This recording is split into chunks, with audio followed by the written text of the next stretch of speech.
Kira-kira apa yang harus seseorang lakukan apabila mendapatkan malam Lailatul Qadar? Ma'asyiral muslimin yang dimuliakan Allah Subhanahu wa taala. Di dalam sebuah hadis yang ma'ruf, Nabi sallallahu alaihi wasallam mengatakan, "Man qama Lailatul Qadrin imanan wa ihtisaban ghufira lahu ma taqaddama min dambi." Barang siapa yang menghidupkan malam Lailatul Qadar dengan iman dan juga mengharap pahala Allah Subhanahu wa taala, maka Allah akan ampuni dosa-dosanya. Kalimat qoma dalam hadis ini maksudnya qiyamul lail. Dan qiyamul lail itu berbeda dengan tahajud ataupun dengan tarawih. Ada tiga istilah yang sering kita dengar: salat tarawih, salat tahajud, dan qiyamul lail. Adapun salat tarawih ma'ruf, dilakukan setelah isya, yang biasa kita lakukan itu disebut tarawih namanya, karena panjangnya salat tarawih di zaman dulu, sehingga setiap beberapa rakaat ada istirahat. Lah istirahat itulah yang kemudian disebut salat itu sebagai tarawih, karena ada istirahatnya. Dan tarawih itu artinya istirahat.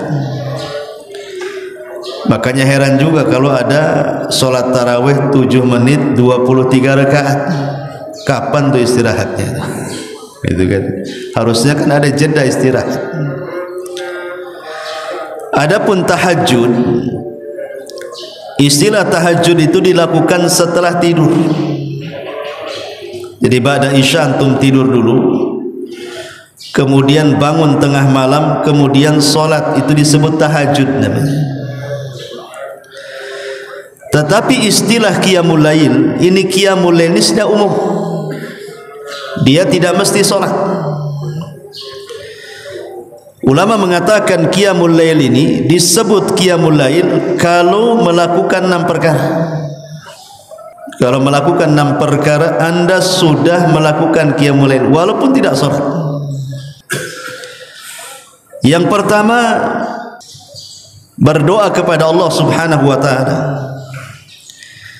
Orang yang berdoa tengah malam atau sepertiga malam akhir, walaupun dia tidak salat, maka dia sedang qiyamul lail. Hanya semata-mata berdoa. Contoh umpamanya doa yang paling pendek, doa selepas tidur umpamanya.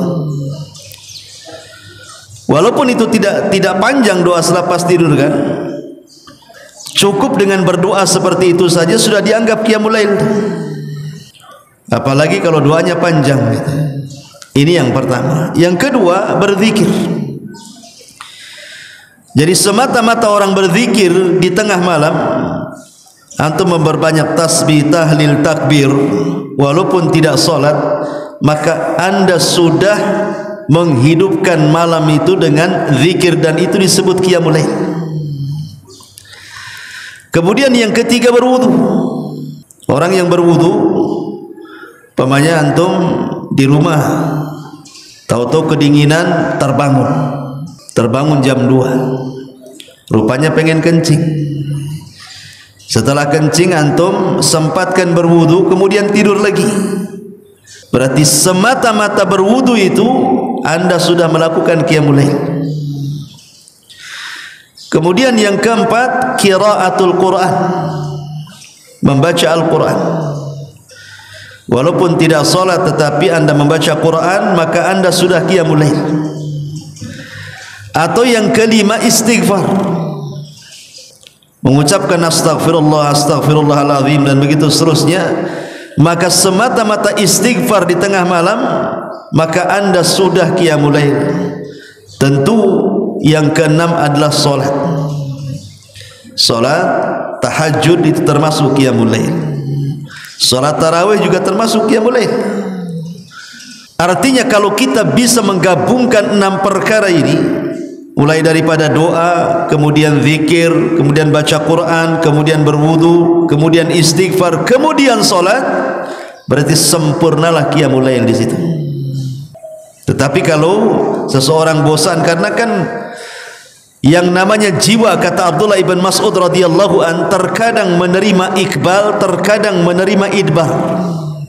Iqbal itu artinya terkadang ada semangat solat tarawih, tidak ngantuk gitu ya.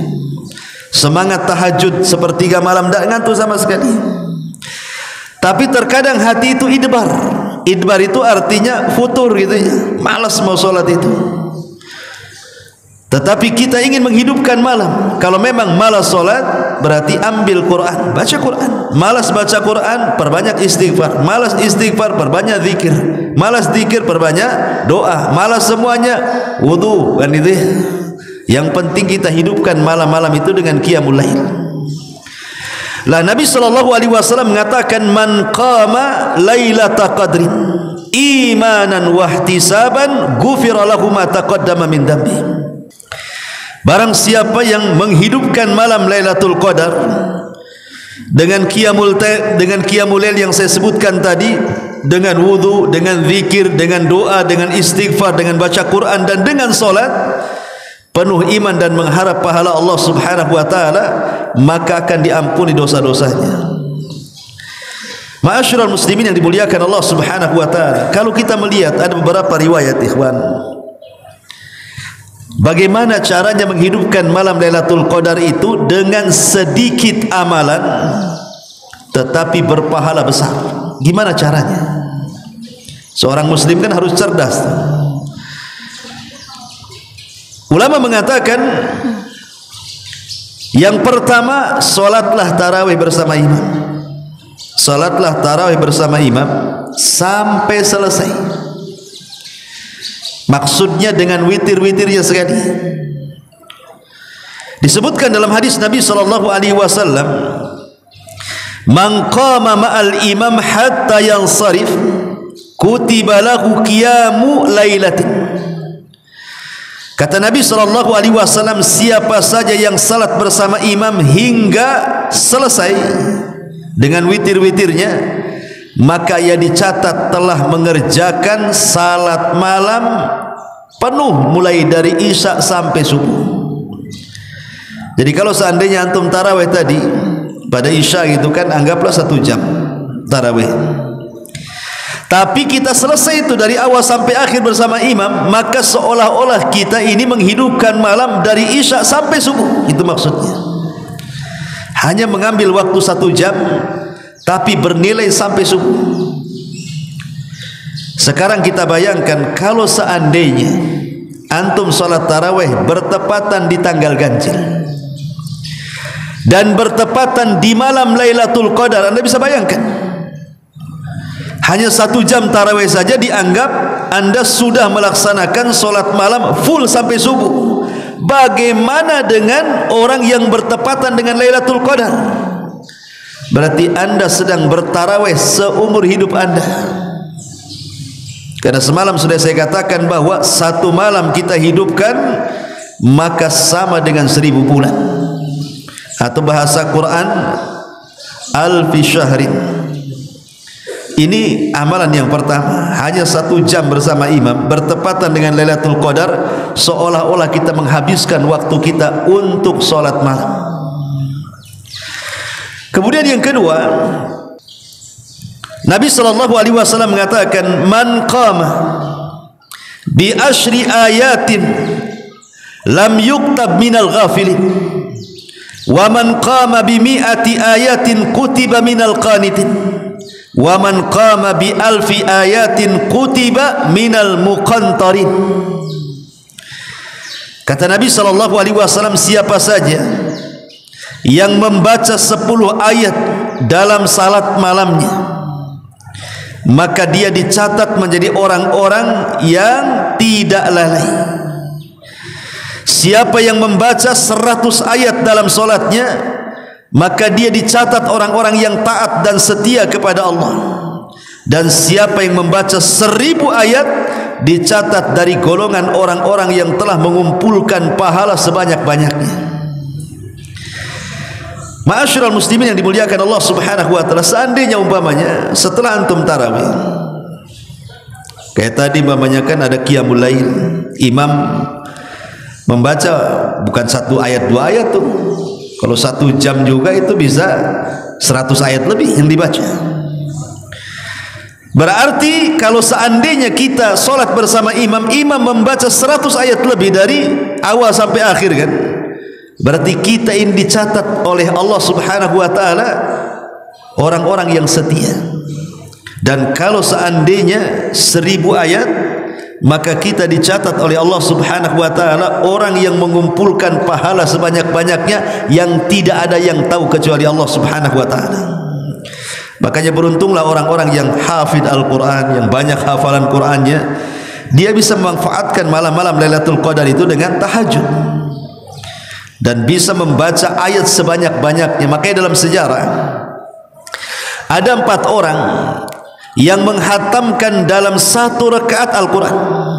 Anda bisa bayangkan, dalam sejarah ada 4 orang yang menghatamkan dalam solat witir 1 Quran. Siapa mereka? Pertama, Uthman ibn Affan, dia menghatamkan Al-Quran dalam 1 rakaat. Yang kedua, Tamim ibn Aus Ad-Dari, orang yang pernah berjumpa dengan Dajjal, dia pernah menghatamkan Al-Quran dalam 1 rakaat. Yang ketiga, Abu Hanifah. Abu Hanifah ma'ruf, yang mencetuskan mazhab Hanafi. Dan yang keempat, Sufyan Ats-Tsauri. Sufyan Ats-Tsauri itu kalau sujud 7 kali putaran tawaf itu baru diangkat kepalanya. Bayangkan putaran tawaf itu berapa itu? Mau anggap 1 jam sujud. Ya antum bisa sujud 1 jam tapi nggak bangun. Ngoro antum di situ, kelamaan, lehernya capek gitu ya. Lah 4 orang ini menghabiskan malam itu dengan membaca Quran sebanyak-banyaknya. Artinya kalau seandainya kita bertepatan dengan Lailatul Qadar, kemudian kita membaca dalam tahajud kita 100 ayat saja, berarti dicatat sebagai orang-orang yang taat kepada Allah. Jadi seumur hidup kita ini sedang di atas ketaatan gitu maksudnya. Luar biasa. Hanya membaca 100 ayat saja. Ustaz, kalau saya 100 ayat nggak hafal Al-Baqarah saya, Ustaz. Lah gampang. Surat-surat pendek saja. Tapi saya cuma 2 surat aja, itu pun 2 kul. Qul a'udzu birabbil falaq dan qul a'udzu birabbin nas. Ya sudah, itu aja diulang-ulang dalam salat itu. Kan enggak ada masalah mengulang-ulang surat dalam salat. Ya. Ma'asyiral muslimin yang dimuliakan Allah Subhanahu wa taala, ini yang kedua. Yang ketiga, biasakan di malam 10 terakhir Ramadan ini berwirid. Entah wiridnya dari Quran, umpamanya yang mudah saja, membaca surah Qul huwallahu ahad, Allahus samad, lam yalid walam yulad walam yakul lahu kufuwan ahad.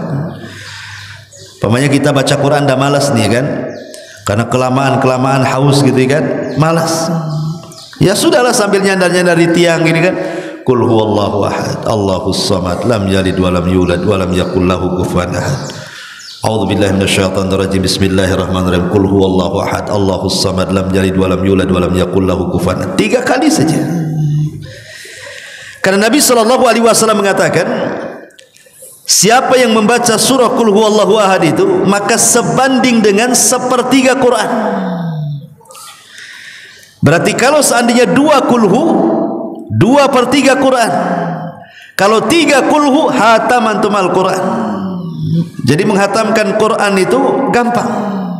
Baca kulhu 3 kali saja, hatam Al-Quran itu.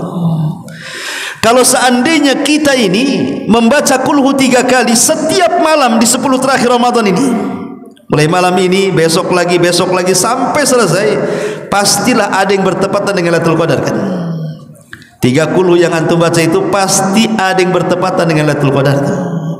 Kalau itu betul bertepatan dengan Lailatul Qadar, seolah-olah seumur hidup antum membawa pahala menghatamkan Al-Quran setiap malam. Luar biasa. Ya. Seumur hidup antumlah menghatamkan Al-Quran, membawa pahala menghatamkan Quran. Maksudnya ini bandingan pahala ya. Ya tentu orang yang membaca Quran dari Al-Fatihah, Al-Baqarah sampai selesai lebih utama, karena setiap satu huruf 10 pahala kan gitu ya. Tapi kalau seandainya udah malas, zikir malas gitu ya, maka bacalah surat-surat yang sudah jelas-jelas pahalanya. Kalau itu bertepatan dengan Lailatul Qadar, maka kita akan membawa pahala sebanyak-banyaknya. Atau kalau seandainya malas membaca Quran, zikir yang lain, zikir yang mudah. Seperti Nabi SAW mengatakan, barang siapa man qala subhanallah wa bihamdihi, barang siapa yang mengucapkan subhanallah wa bihamdihi mi'ata marratin, sebanyak 100 kali, subhanallah wa bihamdihi, subhanallah wa bihamdihi, subhanallah wa bihamdihi, 100 kali saja setiap malam 10 terakhir Ramadan ini, mulai dari tanggal 20 sampai akhir gitu ya, pokoknya 100 subhanallah bihamdi, subhanallah bihamdi. Apa coba bayangkan pahalanya? Kata Nabi SAW dalam sebuah hadis yang sahih, khuttat anhu khatayahu wa in kanat mithla zabadil bahri. Siapa yang mengucapkan subhanallah bihamdihi berapa kali? 100 kali, maka kesalahannya akan dihapuskan, walaupun kesalahan yang kita bawa itu sebanyak buih yang ada di lautan. Siapa yang bisa menghitung buih di lautan, ikhwan? Gak ada yang bisa menghitung buih di lautan kan? Gak ada ceritanya orang bisa menghitung buih di lautan itu. Tapi kalaulah seandainya ada orang membawa dosa sebanyak buih di lautan, cukup membaca subhanallah wa bihamdi 100 kali, itu sudah bisa menghapuskan dosa-dosa kita. Bagaimana kalau ucapan subhanallah bihamdihi bertepatan dengan Lailatul Qadar, ikhwan? Berarti seumur hidup antum Allah hapuskan dosanya. Kan ringan saja kan? Udah malas sholat, malas baca Quran, udah ngantuk-ngantuk, udahlah baca saja subhanallah bihamdihi, subhanallah bihamdihi 100 kali. Bertepatan dengan Lailatul Qadar, seumur hidup dosa kita diampuni. Luar biasa ya. Sebenarnya kan enteng ini zikir-zikir seperti ini. Atau umpamanya kalimat yang mudah, kata Nabi SAW, kalimatani khafifatani ala lisani thaqilatani fil mizani habibatani ala rahmani subhanallah wa bihamdihi subhanallahil azim. 2 kalimat kata Rasul, ringan di lisan, berat dalam timbangan, dicintai Ar-Rahman, subhanallah wa bihamdihi subhanallahil azim. Coba setiap malam 10 terakhir Ramadan itu antum baca subhanallah wa bihamdihi subhanallahil azim. Pasti ada yang bertepatan dengan Lailatul Qadar kalau setiap malam kan? Pasti nanti dalam tanggal-tanggal ganjil itu, entah 21, 23, 25, 27, 29, kita hidupkan sajalah dengan bacaan subhanallah bihamdi subhanallahil azim ini di 10 terakhir Ramadan. Ketika itu bertepatan dengan Lailatul Qadar, ikhwan, bayangkan, berarti seumur hidup kita sedang memberatkan timbangan tuh. Luar biasa. Sampai-sampai ada kisah tentang kalimat subhanallah bihamdi subhanallahil azim ini. Jadi seorang syekh bercerita begini, ada seorang yang sudah tua. Orang ini bukan ulama, bukan orang soleh juga ya, dia orang biasa tapi suka ke masjid ya. Kejadiannya di Timur Tengah sana, di Saudi.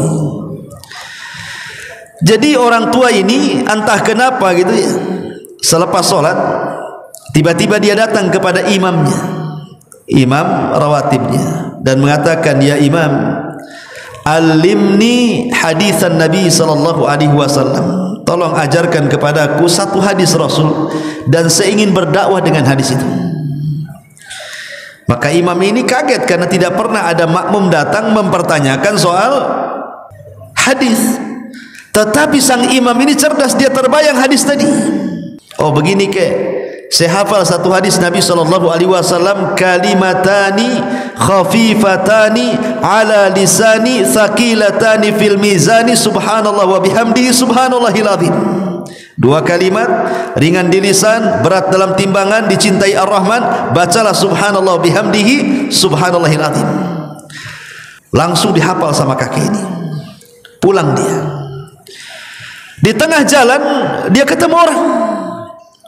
Kemudian disetop orang itu. Tunggu dulu, saya ingin ngomong, katanya. Kata kakek ini, ingat Nabi bersabda, dua kalimat ringan di lisan, berat dalam timbangan, dicintai Ar-Rahman, jangan lupa katakan subhanallah bihamdihi subhanallahil azim. Kemudian pergi. Ketemu orang lagi di pasar, berceramah dia di pasar. Orang pasar, ada dua kalimat ringan di lisan, berat dalam timbangan, dicintai Ar-Rahman, baca oleh kalian subhanallah wa bihamdihi subhanallahil azim. Pulang dia ke rumah, dikumpulkan keluarganya dan mengatakan, keluargaku, ingat dua kalimat, katanya. Dua kalimat ringan di lisan, berat dalam timbangan, dicintai Ar-Rahman, jangan lupa kalian membaca subhanallah wa bihamdi subhanallahil azim. Setiap ada orang dia bacakan ayat itu, hadis itu, sampai pada waktunya sang kakek ini sakit parah. Kemudian masuk rumah sakit, koma, nggak bangun-bangun 1 minggu. Ketika dia siuman dan sadar, keluarganya senang. Tiba-tiba yang pertama dipanggil oleh kaki ini, aina dokter, mana dokter, mana dokter, katanya. Panggil dokter, katanya. Dipanggil dokter, dipegang tangan dokter.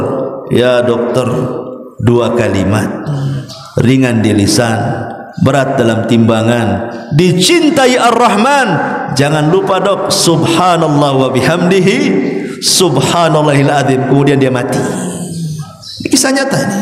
Coba bayangkan, mati dengan membaca subhanallah wa bihamdihi subhanallahil azim. Dua kalimat ringan di lisan, memberatkan timbangan, dicintai Allah Ar-Rahman.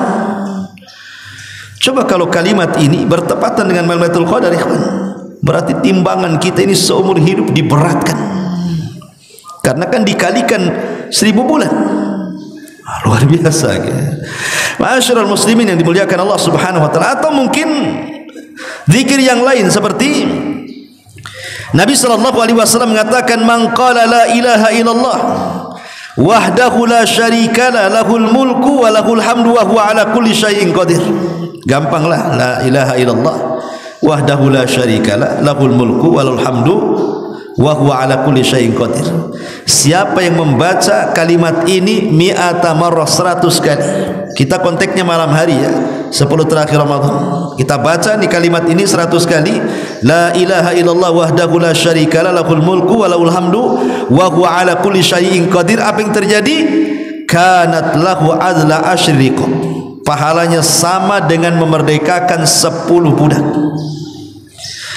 Cukup sampai di sini? Tidak. Kutibat lahu mi'atu hasanah, dicatat padanya 100 kebaikan. Cukup sampai di sini? Tidak. Muhiyat anhu mi'atu sayyi'ah, dihapuskan 100 kesalahan. Wa kanat lahu harzan minasyaitan, dan dia akan mendapatkan penjagaan dari Allah dari godaan syaitan. Coba di sini ada 3 perkara atau 4 perkara. Pertama, sama dengan memerdekakan 10 budak. Yang kedua, dicatat 100 pahala. Yang ketiga, dicatat dihindarkan 100 dosa, dihilangkan 100 dosa. Kemudian tidak akan didekati syaitan. Kalau seandainya kita membaca bertepatan dengan Lailatul Qadar, ikhwan, apa yang terjadi? Bayangkan, seolah-olah seumur hidup kita memerdekakan budak. Seumur hidup kita dicatat 100 kebaikan. Seumur hidup kita dihilangkan 100 kesalahan. Dan seumur kita tidak digoda oleh syaitan. Luar biasa. Sebenarnya kalau orang cerdas itu, ambillah zikir-zikir seperti ini. Ya, kalau memang sudah malas sholat, malas baca Quran, ambillah zikir-zikir yang sudah jelas-jelas pahalanya, dan itu banyak sekali. Ini hanya sebagiannya saja yang saya sebutkan. Maka seorang muslim harus cerdas, ambillah pahala-pahala di malam Lailatul Qadar dengan amalan ringan tetapi pahalanya besar.